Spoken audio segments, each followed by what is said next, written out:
Hello and welcome to the Genuine Learning Blog. My name is Melisa Galasso, and today we're going to talk about something super interesting. The IAASB has released its plans for how it plans to update the ICEs for LCE. So over in Europe and internationally, we have seen the proliferation of sort of big gap, little gap, big gas, little gas. So they have frameworks like ISA for LCE, which are audit standards specifically for less complex entities, similar to how they have accounting standards for less complex entities as well. And so as a result, we have seen a focus on, well, how often are we going to update this? So when we look at it from a financial reporting perspective, they said we're not updating it every time we issue a new IFRS statement, right? That's not going to work. So we're going to do this periodically. And they've done it twice now, very successfully incorporating it. But for the most part, they try to leave it alone and let it work. And always you can go look at, obviously, full GAAP if you need it. On the other hand here, when we look at the ISAs, right, these are the audit standards. And so the IAASB is responsible for ensuring that the audits still give reasonable assurance because it's no difference between the full ISAs and ISAs for LCEs. So in December, they issued a document called The Approach for Maintaining the International Standards on Auditing for Auditing of Financial Statements of Less Complex Entities, or ISA for LCE for short. Definitely need that. So the original ISA for LCE came out in 2023. And again, this is standalone.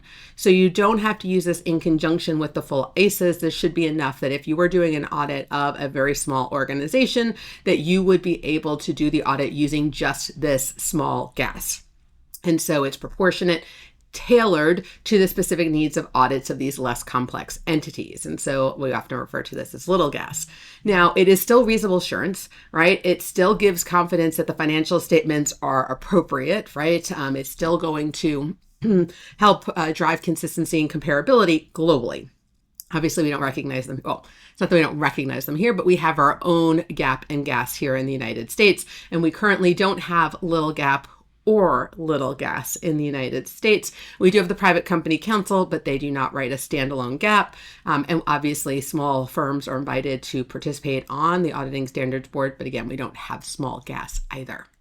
So what was the purpose of doing this? The question was raised, obviously. How do we update these as the audit standards get updated? And obviously, audit standards don't get updated as frequently as financial reporting standards. You know, it's not uncommon. I think last year we had 12 changes in ASUs issued. We don't see that in the audit world. We'll see one or two, maybe sometimes none, a year. And so as a result, what is the framework going to be for the IAASB when updating the ISAs for LCE? So when there's a new or revised ISA or post-implementation. So as part of the ISA for LCE process, they are going to monitor and obviously do a post-implementation review. And if they find some areas, how are they going to incorporate it? So it's basically just a maintenance project. First, they're going to approve the project proposal by starting with a exposure draft, just like we would if it was a normal ISA, and get public consultation, right? Put it out for exposure, see what people think, then create the standard and finalize the standard.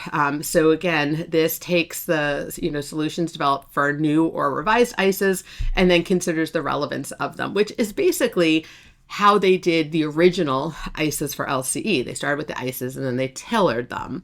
So essentially, this is going to be a 3-step process. So again, first you consider the relevance of the ISA for LCE, the relevance of the new ISA or revised ISA to the ISAs for LCE. Is there a public interest issue that does impact these smaller organizations?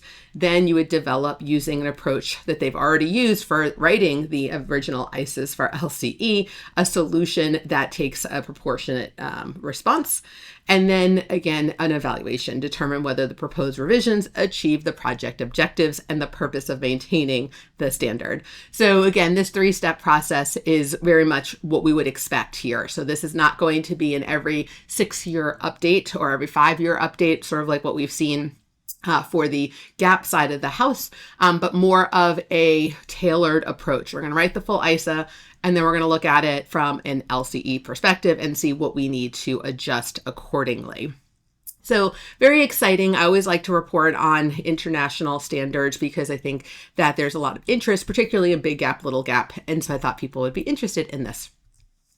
As a reminder, we do have several upcoming level trainings. So if you have staff who are looking for competence, not just compliance, and you really want them to be able to, get it right out in the field, we'll help them in the classroom by giving them real world examples. And so if you want them to be able to do a search for unrecorded liabilities or prepare a reconciliation, join us in our level training. We would love to have them.